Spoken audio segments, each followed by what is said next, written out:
Well, certainly the biggest change is the one that occurred in the winter of 2005 to 6. We had an invasive seaweed arrive from Long Beach, originally from Japan, called Sargassum horneri.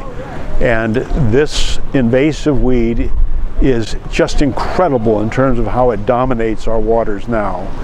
During the late fall, it starts to grow and mature and become so dense that it looks like fields of wheat underwater. The especially sad thing about this year being 2014-15, is that our giant kelp was pretty much gone due to the high water temperature of last summer and the lack of nutrients.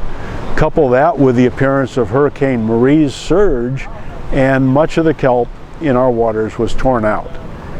Once you remove the kelp and its canopy, its shade, the sargassum had a chance to just grow prolifically. And right now it just dominates the bottom. And the only places you can find our native giant kelp, which is one of the reasons people come here to dive, is below the depth of the sargassum, or in little tiny pockets where the sargassum is thin and the sunlight can get through to allow the kelp to grow. I think one of the saddest effects that I've noticed is on the abalone. As many of you know, we had a severe die-off of abalone due to withering syndrome, and they were starting to come back in the park. I mean, I was seeing dozens of abalone, mainly pinks and greens, and their primary food is the giant kelp, the drift giant kelp. Without giant kelp growing in the park, there's nothing for them to feed on. So they were starving. And I would even get them to feed on some of the sargassum if I picked young sargassum that was a little more tender than the older sargassum.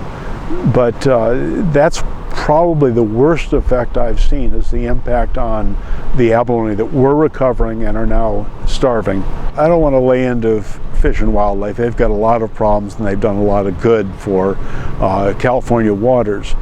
But right now, to do anything to control the sargassum in the dive park is near impossible. What they've required me to do just to get a potential permit, just to file a permit application, is to create a study, a removal program, and a 3-year monitoring program at my own expense to try removing it. And I'm going, this is not my job. This is Fish and Wildlife's job to eradicate this species. Elsewhere, if you're outside of marine protected areas, you can remove up to 10 pounds of wet weight per day per diver. If you see the vast expanse of this species right now, it would take 1 million divers to remove it from our waters here. And of course that requires that you have a valid California fishing license to remove that seaweed. Fish and Wildlife did a wonderful job with Caulerpa taxifolia, which appeared in Southern California waters about a decade ago, and they eradicated that right away. I wish the same had been done for this species.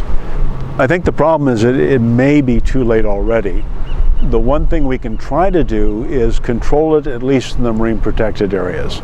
There you have a defined area where you can actually affect some positive control and study it. We need scientists to study this issue, and there are some at Cal State University Northridge, at UC Santa Barbara, and at University of Southern California that are looking into this issue as a serious invasive problem.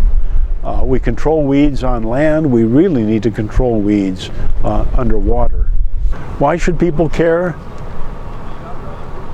You know, for me, one of the problems is that a lot of people never see what's underwater here. We have an incredible kelp forest environment when the situation is right and the kelp is healthy. It draws people from all over the world. It's an incredible place to be. I used to tell my minister that I was going to my favorite place for service on Sunday, and that was the Kelp Cathedral. Now, fortunately, he was a dive master, so he understood that. But kelp is the mainstay for our ecosystems in Southern California. Kelp is what supports the fish that anglers like to catch. Even if you're not a diver, if you're a fisherman or a fisherwoman, catching the fish out here is dependent upon having healthy kelp forests. Most fish won't touch the sargassum. Most of the species that the fish eat are hidden in the sargassum, so the fish lose their food. So even anglers have a stake in controlling this species. But for the general public, if you've ever seen the beauty of the kelp forest, it's something we need to retain here. It's what our heritage is. It's what our natural environment is supposed to be about.